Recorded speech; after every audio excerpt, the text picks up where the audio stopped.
They might say, oh, I don't care, which is what Nigel Farage says. He says nobody cares, nobody cares, nobody cares. Or there's other alternatives. They might say, oh, well, the Labour government, they took freebies. It's not the same. It's the same, sorry. Or the other response I've had is, oh, all the politicians are at it. He's just one of the same. Now, Farage insists he hasn't done anything wrong and he's going to contest the upcoming vote, which he dubbed a people versus the establishment election. But the mainstream parties have boycotted all this. They're not putting up candidates against him. So at the moment, it's a Farage versus Binface election, as it's turned out. Times Radio's breakfast host Rosie Wright joins us now from Clacton. Is the sun cracking the flags, Rosie? The sun is actually bearing down so much, I'm pretty sure I've got sunburnt shoulders right now from walking around, talking to the residents of Clacton. I was here 2 years ago when Nigel Farage won the election, of course. 5 Reform MPs were elected. I'm also not missing the seagulls that are noisy and in the background of all the people I've been speaking to today, including some people feeling fairly lively today. But Jane, the question really is that I've been trying to get to the bottom of is Nigel Farage said, look, I'm going to put the judgment over to the people of Clacton. They're going to make the decision as to whether I should be the MP, whether they think I'm, based on what's come to light now about the £5 million donation, who's funding him, they can make the decision. And when I ask them, it does feel pretty tribal. There's lots of absolutely sort of die-hard Nigel Farage Reform fans and some who are a little wary. This is what they said. Can we hear them? I can hear the seagulls, certainly. We're just fumbling for it, Rosie. You stay right where you are. Hang on 1 second. I think it's a waste of money. It's already been, was it just over 2 years?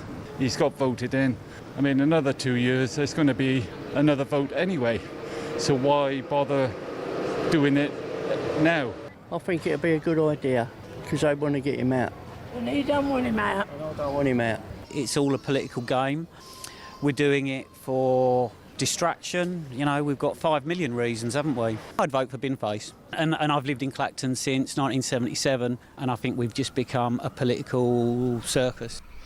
Right, I mean, that brings us, an absolute flavour of the views of Clacton. And you're right, Rosie, some people are never not going to be loyal to Nigel Farage and his brand, and other people can't stand the man.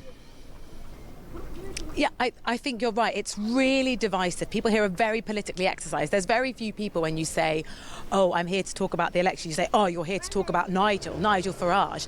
Everybody's got an opinion and they feel pretty deep-rooted. I mean, those people who I've said who really support Nigel Farage, they voted for Reform last time and they're going to vote for him again, I say, how do you feel then about that £5 million donation? How do you feel about the fact that he could have declared it and he didn't? It's journalists that brought the information to light. And they give me lots of excuses back. They might say, oh, I don't care, which is what Nigel Farage says. He says nobody cares, nobody cares, nobody cares. Or there's other alternatives. They might say, oh, well, the Labour government, they took freebies. It's not the same. It's the same, sorry. Or the other response I've had is, oh, all the politicians are at it. He's just one of the same. You wouldn't expect anything different, would you? And if you probe a little bit more, then you often get a question back. They say, oh, wouldn't you take a £5 million donation? But as we all know, I'm not standing to be an MP. I'm certainly not running to be Prime Minister. Would you, though, take £5 million, Rosie, if someone were to offer it? It completely depends on the context and what I'd have to do for them, Jane. Well, yes. I think I'd have many questions for the person who put that offer on the table, and I wonder how wise they were as well. Do you think people in Farage's Reform circle are a bit concerned today? Because as we sit here now, it is just Binface versus Farage, and the potential for, frankly, Mr. Farage to look a bit of a plonker on election night is quite high, isn't it? So they don't see that. When you say, look, ultimately, what's the point of this? He was your MP, he's resigned, and he's going to go again for the same outcome. What was the kind of the point of this? And they say, oh no, the other parties, they haven't come up against Nigel Farage because they're too scared. And they know that if they did, they weren't going to win. They are pretty adamant on that line. For them, it's a fear factor from the other parties to say, no, if they thought they could win, they'd go for it, and they don't, which is why they're not standing. That seems pretty straightforward. And actually, if you speak to people who voted for another party in previous elections, I did manage to find there were just shy of 2,000 people who voted Green 2 years ago. I managed to find 2 of them. And one of them said to me, look, I'm actually really frustrated because what what are my options for this by-election? I'm either going to vote for a protest candidate, Count Binface, maybe a candidate from the monster raving loony party, or I'm going to vote for Nigel Farage, and I certainly don't want to vote for him. So for that individual, they feel a bit like, well, why isn't the Green Party running? Because where am I left? If I'm a supporter of the Green Party or Labour or Liberal Democrat, or the other parties have said they're not going to stand, that doesn't give me very many options. Yeah, turnout will be interesting, won't it, if the options are Farage or, with the greatest respect to the Count, a joke candidate. What about the fact that we could end up with another by-election in Clacton if the Standards Committee finds against Nigel Farage? We'll be back where we started, back where we are now, and some people must feel pretty disenchanted about that prospect. Yeah, the idea that sort of in August you could have a by-election, then who knows, in a matter of months, do it all over again. This time, I guess, then it would be different because the other parties would stand. We've heard from some of the opposition groups that say Restore, for example, Rupert Lowe's party have said in those circumstances, yes, we would put forward a candidate, but they won't do it in this current one. I think it's going to be a really complicated and confusing picture, and there's so much sort of architecture that has to happen, Jane, because if the Standards Committee decides, OK, as a penalty, we've looked at your finances and we agree there's got to be some sort of punishment and therefore we will go forward with a by-election, what happens is the residents of Clacton get the chance to vote if they would like a by-election. If 10% of them do that, then they go again.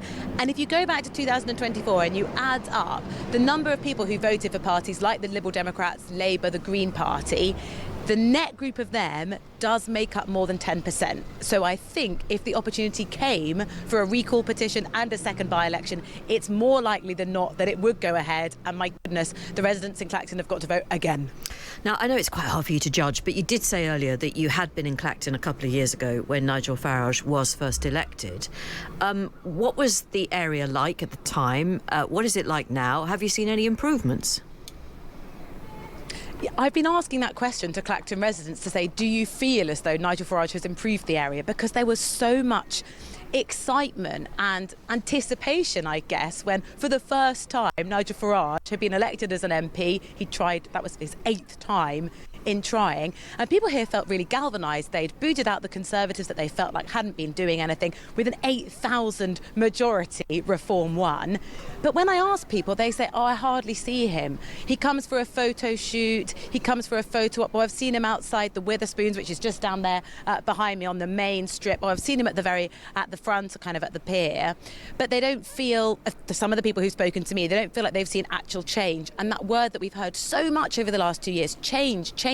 It's candidates, it's constituents here, who are saying to me, I was promised change from Nigel Farage and it hasn't come to fruition.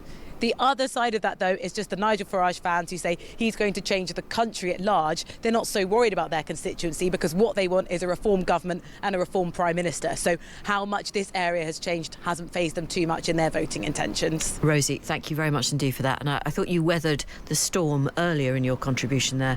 There were a couple of bare-chested men standing behind you in shorts, and I'm going to say carrying cans of alcohol, but you simply kept going, Rosie. It was very dignified. She's too polite to say anything. I'm trying for dignity. I have to say, there's quite a lot of, semi-naked people, because I should say we are very, very close to the beach. So there's a few people in bikinis, but yes, there are a few bare chests as well. Yes, there are. Thank you very much indeed, Rosie Wright, reporting from the glorious sunshine of Clacton.